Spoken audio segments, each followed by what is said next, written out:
thinking how they are related. They are related, they are blended, they are interlinked.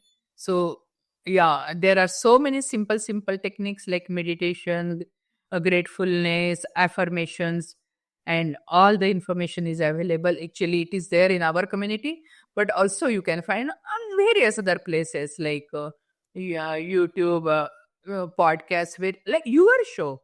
Your podcast is so great for anyone who wants to achieve great means mental health. Well, Avik is doing really amazing job posting so many podcasts and especially on this topic. This topic is so important and it is totally ignored. Everybody is going just for the business strategy. No, I think first they should go for the sound mental health and then everything will fall in place. Thank you. I absolutely agree. So, in your experience, how does gratitude impact our relationship with others?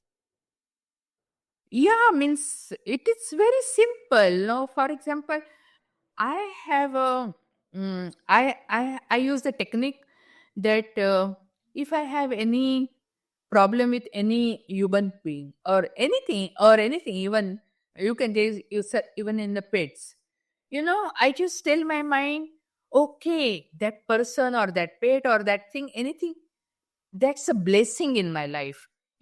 And once you look at that particular situation that way, it really becomes a blessing because when you go to temple and if they give you some prasad, you will take it because you think it is a blessing, and it is a blessing because your heart and emotions are attached to it and the temple vibes are there, and it really becomes a blessing.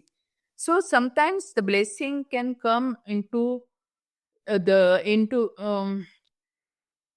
the challenges form, and you may not want that way, but it is needed for you for your personal growth.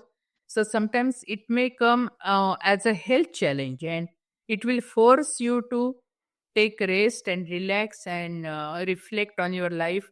So everything, if you look at it now, for example, even if I have, say for example, any argument with my daughter, I immediately start thinking that, okay, she's a blessing in my life. She's a blessing in my life. And then it really doesn't bother me about any argument I had with her. And you can use this principle for anything. And yeah, means I shouldn't be saying about for my husband at all because, I cannot imagine my life without my husband. Means somebody actually was asking, what is your love language? But I really started thinking at this phase of my life, I really